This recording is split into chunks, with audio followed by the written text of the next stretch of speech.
말씀은 예수님께서 열어주신 길을 바라보며 라는 주제로 함께 말씀을 나누려고 합니다. 성도님들, 살아가시면서 한 번쯤 누군가가 만들어준 길이 아닌 자신이 만든 길을 제시해 본 적이 있으신가요? 저는 그런 일이 있었습니다. 제가 군대에 있을 때 일인데요. 안타깝지만 군대에는 부조리라는 문화가 있습니다. 물론 지금은 거의 없어졌는데 군대를 다녀오신 남성분들이라면 어느 정도 공감을 하고 있을 겁니다. 저는 군대 안에서 부조리 문화를 없애려고 노력을 했었습니다. 당시 제가 복무하던 시기에는 부조리를 없애자라는 운동이 있어서 다행히 폭력을 쓰는 일은 없었지만 폭언과 협박과 또 불합리한 모습들을 꽤 많이 보고 또 아직도 남아 있었습니다. 그리고 저도 겪어야 했습니다. 그래서 제가 어느 정도 위치인 분대장 상병이 되었을 때 새로운 문화를 만들어 보자 라는 생각으로 조금이지만 노력을 했던 기억이 있습니다.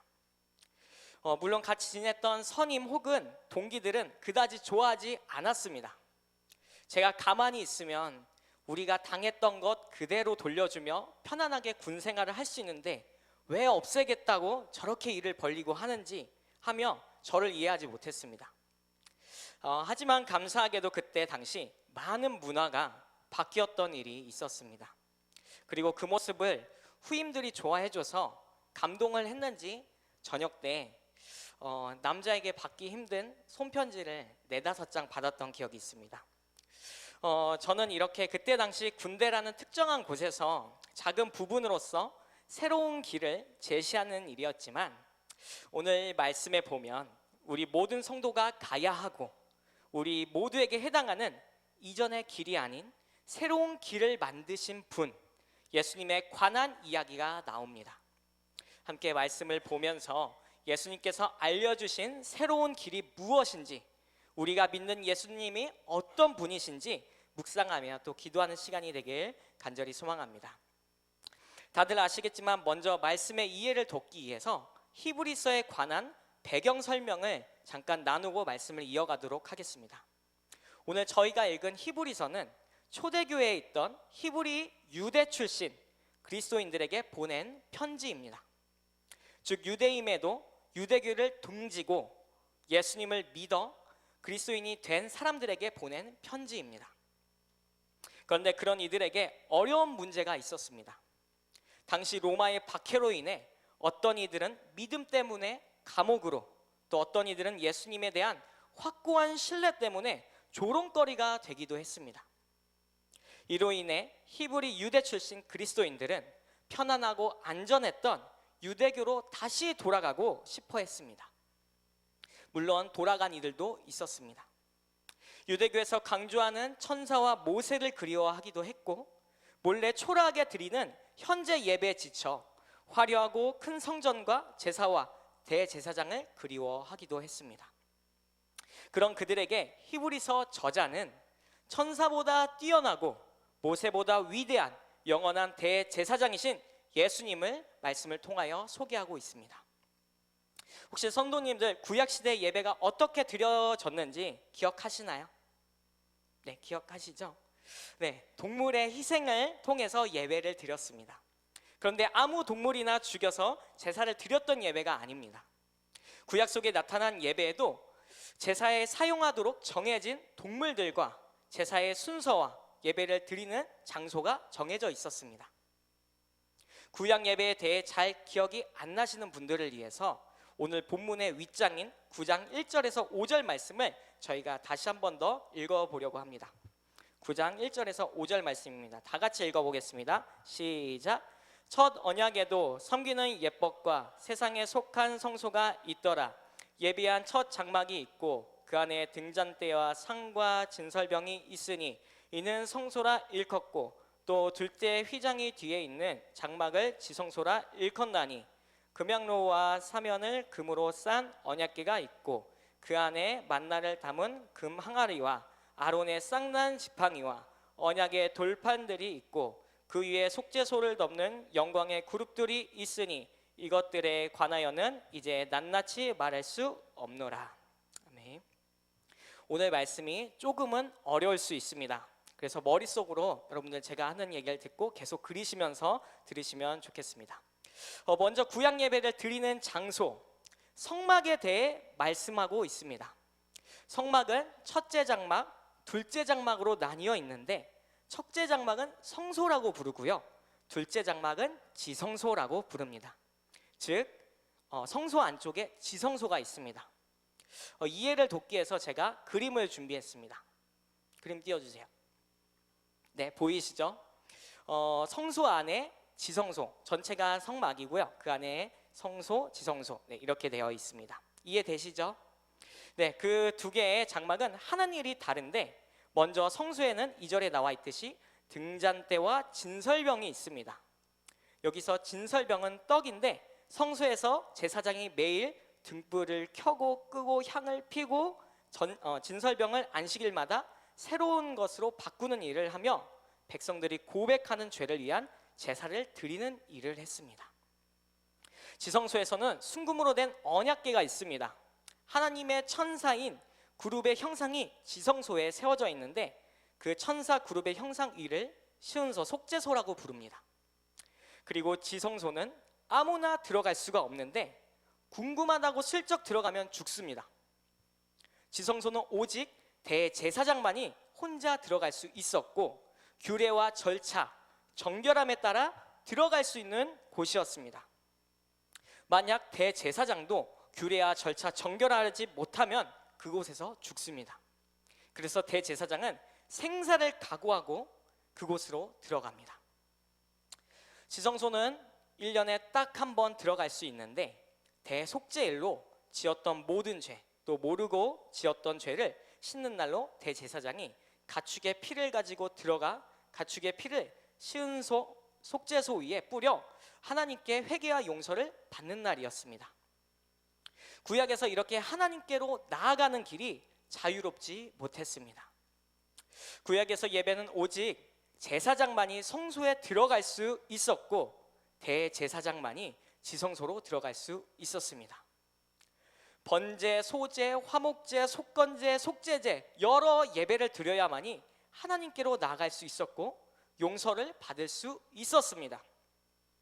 성도님들, 여기까지 보았을 때 우리가 구약 시대로 돌아가서 예배를 드려야 한다면 이것을 여러분 다 지키면서 예배를 잘 지킬 수 있나요? 규례, 예법, 절기 하나하나 다 지켜야 하나님 앞에 나아갈 수 있는데 그것을 모두 다 지켜 행하실 수 있나요? 저는 지키려고 노력은 하겠지만 굉장히 어렵지 않을까. 네, 구약 예배, 구약 시대에 태어나지 않은 걸 좀 감사했습니다. 여기까지 보았을 때, 그리고 이렇게 또 구약 시대에서 백성들은 제사장의 도움을 받아 1년 중 364일 동안 자신의 지은 죄를 지을 때마다 정해진 동물을 정해진 방법과 순서와 장소에서 매번 희생을 시켜 죄를 용서받았고, 1년에 한 번 대속죄일에는 대제사장이 지성소로 들어가서 하나님께 그동안에 지었던 모든 죄와 모르고 지었던 죄를 위한 제사를 지냈습니다. 구약 예배와 대제사장, 제사장의 역할 이해되시죠? 이해 안 되시나요? 네, 되시죠? 네, 하나님과 사람 또 중간다리 역할이라고 보시면 될 것 같습니다. 대표적인 예로는 모세의 역할이 그러했습니다. 그런데 죄를 용서받고 하나님께 더 나아가기 위해서 이렇게 철저한 예식과 정해진 여러 제사를 드렸지만 하나님께서는 이 제사를 통해서는 너희의 마음이 온전할 수 없다라고 말씀하십니다. 히브리서 9장 9절 말씀을 저희 함께 읽어보겠습니다. 다 같이 읽겠습니다. 시작. 이 장막은 현재까지의 비유니 이에 따라 드리는 예물과 제사는 섬기는 자를 그 양심상 온전하게 할 수 없나니.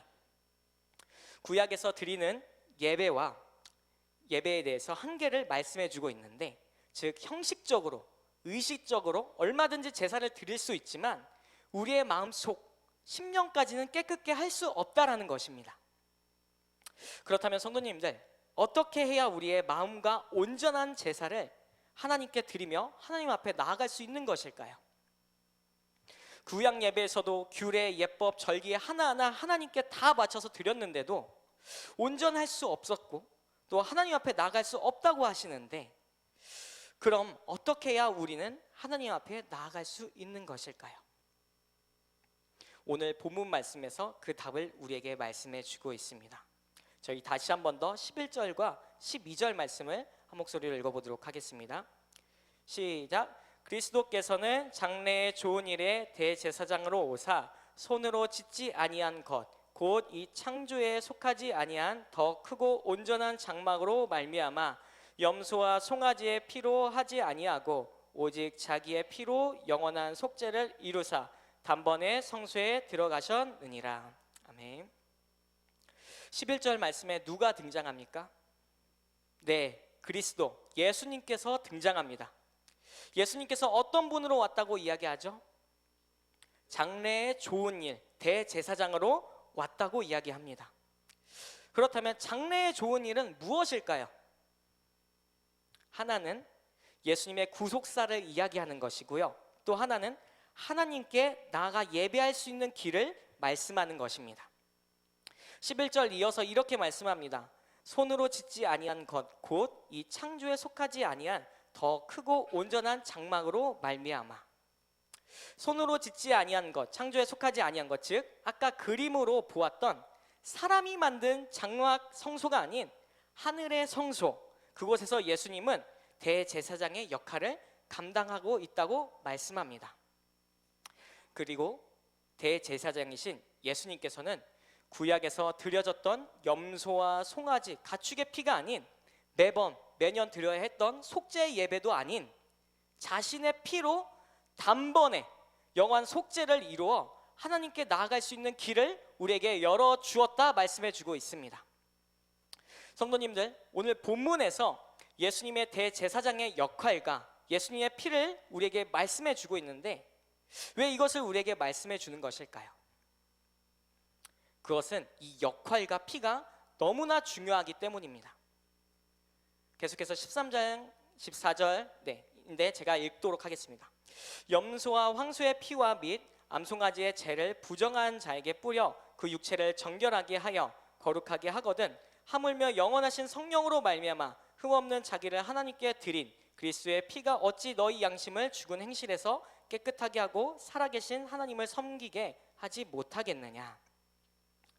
13절 말씀에 황소의 피, 암송아지의 피, 즉 제물의 피가 나오는데, 그 피로 인해서 육체를 정결하게 하고 또 거룩하게 한다고 말씀합니다. 그러면서 14절에 제물의 피와 반대되는 또 다른 피를 말씀하시는데, 하물며 영원하신 성령으로 말미암아 흠없는 자기를 하나님께 드린 그리스도의 피, 그리스도의 피가 우리를 어떻게 한다고 말씀합니까? 너희 양심을 죽은 행실에서 깨끗게 하고, 즉 예수님의 피로 말미암아 우리의 양심을 깨끗게 한다고 말씀합니다.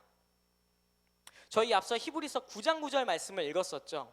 이 장막은 현재까지의 비유이니 이에 따라 드리는 예물과 제사는 섬기는 자를 그 양심상 온전케 할 수 없나니. 어떤 예물과 제사로 깨끗하게 할 수 없지만 예수님의 피만이 우리의 양심까지, 마음까지 깨끗게 되었다 말씀합니다. 그리고 14절 말씀은 더 나아가 양심만 깨끗게 할 뿐 아니라 예수님의 피로 인하여 살아계신 하나님을 섬기게 할 수 있다라고 말씀합니다. 성도님들, 예수님의 피는 우리의 모든 죄를 깨끗게 하십니다. 우리의 양심까지도 온전하게 하십니다. 그리고 살아계신 하나님께로 나아갈 수 있도록 우리를 인도하십니다. 그리고 우리가 하나님을 섬길 수 있도록 하십니다. 이것이 대제사장이신 새 언약 되시는 예수님의 피의 놀라운 능력인 것입니다. 예수님께서도 성만찬 때 말씀하셨습니다. 마태복음 말씀인데요, 이것은 죄 사함을 얻게 하려고 많은 사람을 위하여 흘린 바 나의 피 곧 언약의 피니라. 요한일서 1장 말씀에도 이렇게 이야기합니다. 그가 빛 가운데 계신 것 같이 우리도 빛 가운데 행하면 우리가 서로 사귐이 있고 그 아들 예수의 피가 우리를 모든 죄에서 깨끗게 하실 것이요. 아멘. 히브리서 저자는 예수님, 예수 그리스도가 새로운 대제사장이 되신 것이 얼마나 중요하며 이것을 믿는 것이 얼마나 중요한지를 말씀하고 있습니다. 우리는 예수 그리스도로 말미암아 예수님의 피로 인하여 새로운 언약으로 또 하나님 앞에 나아갈 수 있다는 사실을 늘 기억하시길 바랍니다. 우리의 열정, 노력, 성실로 하나님 앞에 나아가는 것이 아닙니다. 예수님의 십자가의 피, 보혈만이 하나님의 앞에 나아갈 수 있게 하는 것입니다. 우리를 온전하게 하신 예수님의 보혈을 힘입어 하나님께 나아가고 또 하나님을 섬기는 우리 모든 성도님들이 되시길 간절히 소망합니다. 또 하나님을 섬기며 하나님께 나아가는 온전한 예배를 드릴 수 있는 우리 모든 예배자가 또 예배가 되길 간절히 소망합니다. 그러면서 15절 말씀을 통하여서 예수님에 대하여 한 번 더 소개를 합니다. 15절 말씀을 저희 다 같이 읽도록 하겠습니다. 시작. 이로 말미암아 그는 새 언약의 중보자시니 이는 첫 언약 때에 범죄한 죄에서 속량하려고 주구사 부르심을 입은 자로 하여금 영원한 기업의 약속을 얻게 하려 하심이라. 아멘. 예수님을 무엇이라고 지금 말씀하고 있죠? 새 언약 중보자라고 말씀합니다. 백과사전에서 중보자의 의미를 찾아보았는데 이렇게 설명합니다. 서로 대립 또는 적대 관계에 있는 사이에서 화해와 일치를 얻게 하는 자를 중보자라고 이야기합니다. 중보자가 성립이 되려면 의미를 보았듯이 양쪽 서로 대립하는 관계가 있어야 하는데 성경에서 대립하고 있는 관계가 누구와 누구입니까? 하나님과 사람입니다. 하나님과 사람은 원래 대립하는 관계가 아니었습니다. 하나님과 화목하게 하나님의 동산 안에서 언약을 맺으며 동행하며 살았습니다. 그러나 아담의 죄로 인하여 하나님 관계가 깨어졌고 언약은 깨졌습니다. 또한 죽음이 생겨났습니다. 죄에 대하여 성경은 분명히 값을 이야기합니다. 로마서 6장 23절에 이렇게 말씀합니다. 죄의 삭은 사망이요 하나님의 은사는 그리스도의 예수 우리 주 안에 있는 영생이니. 죄의 값이 무엇이라고 말씀하죠? 사망이라고 말씀합니다. 구약의 제사는 동물을 희생시킴으로 우리의 죄를 일시적으로 용서받아 그 죄값을 치렀습니다. 동물에게 죄를 전가하고 희생시켜 그 피로 하나님께 용서를 받았고 하나님께 나아갈 수 있었습니다. 그렇지만 이제는 예수님께서 새 언약 십자가에서 흘리신 피로 말미암아 일시적인 속죄가 아닌 영원한 속죄로 우리를 새로운 피조물로 하나님의 것으로 우리를 정결하게 하시고 하나님의 자녀로 삼아 주셨습니다. 예수님은 하나님에게 있어서 독생자이시기도 하시지만 죄인인 인간을 대신할 제물이자 하나님이 사람에게 지불하신 생명의 값이기도 했습니다. 또 반대로 죽어 마땅한 우리를 대신하여 죽으심으로 하나님께 드려진 우리의 생명의 값이기도 했습니다. 예수님께서는 하나님과 인간의 중보자가 되셔서 하나님과의 관계를 회복시키시고 우리를 영원한 기업으로 약속해 주셨습니다. 우리가 믿는 예수님이 얼마나 큰 은혜인지를 우리는 다시 한번 말씀을 통하여 기억해야 합니다. 말씀을 마무리하겠습니다. 하나님께서는 우리를 너무나 사랑하십니다.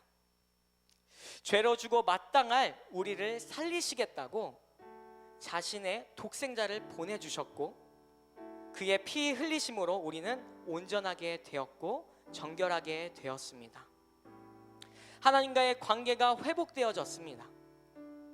하나님을 섬기고 하나님께 나아갈 수 있는 길과 자격을 얻은 자들이 저희는 되었습니다. 저희는 오늘 그 사랑을 경험하고 그 놀라운 은혜를 입은 자들입니다. 그 사랑에 힘입어 우리는 예수님이 어떤 분이신지 우리에게 어떤 분이신지를 다시 한번 기억함으로 우리의 신앙을 점검하는 모든 성도님들이 되시길 간절히 소망합니다. 또 앞으로 한 주간 승리 주간이 시작되는데 이 주간 가운데 여러분 예수님의 사랑을 다시 한번 더 기억하고 예수님의 보혈을 흘릴 수밖에 없었던 그 이유를 다시 한번 더 기억하고 마음에 새기며 우리를 향하신 그 사랑을 기억하는 시간이 되길 간절히 소망합니다. 저희 이 시간 같이 하나님의 은혜 찬양하겠습니다.